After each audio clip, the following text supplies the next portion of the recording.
Good morning. It's a misty morning, January 15th, 2021, and it's time for your morning walk with me, Sophfronia. I heard it again this week, someone saying about their life, "Oh, I've been told I should write a book about it," or "This thing happened to me, I should write about it."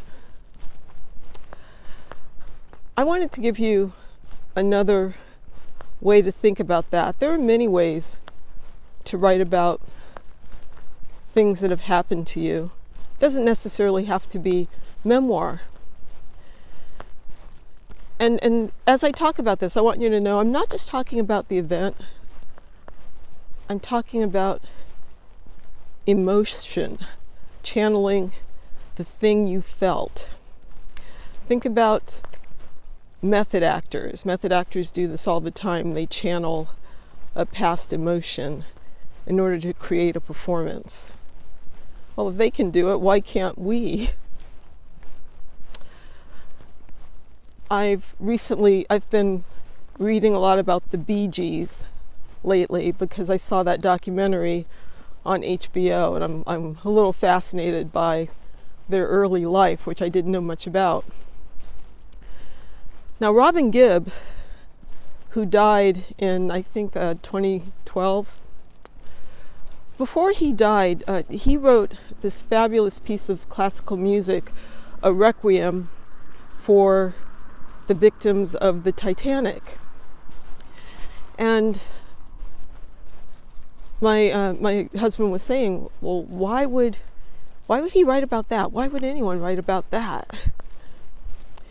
And Robin Gibb, in fact, when he was a young man, he and his girlfriend were in a terrible train accident. They were in a train on the way to London, and the train derailed. 49 people died, and Robin Gibb was helping to remove people, get people out from the wreckage.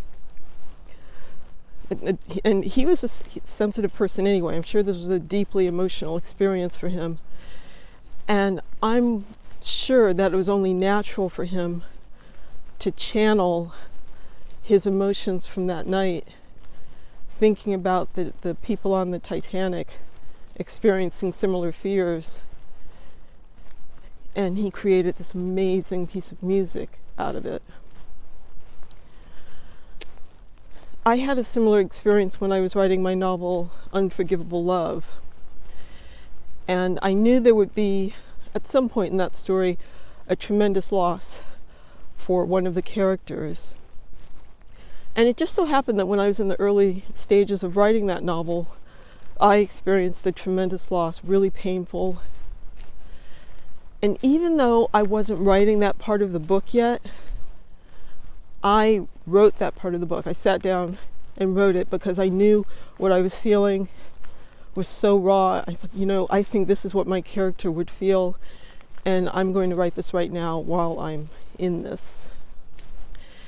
And I know it worked because people have told me how struck they are by that part of the book. Had a conversation this week about Zora Neale Hurston's Their Eyes Were Watching God. And she wrote that book after ending a love affair with a young man. But he was still so much on her mind that she sat down and she wrote that book in 3 months. And she said she poured all of her passion for him into that book. She said, if I could, I would write it again. And that is fascinating to me. That kind of energy, that kind of emotion. You have that. You already have that.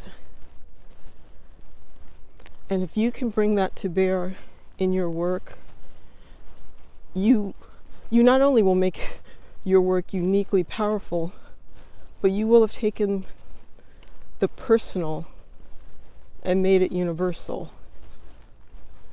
which can be hard to do in memoir. So keep that in mind.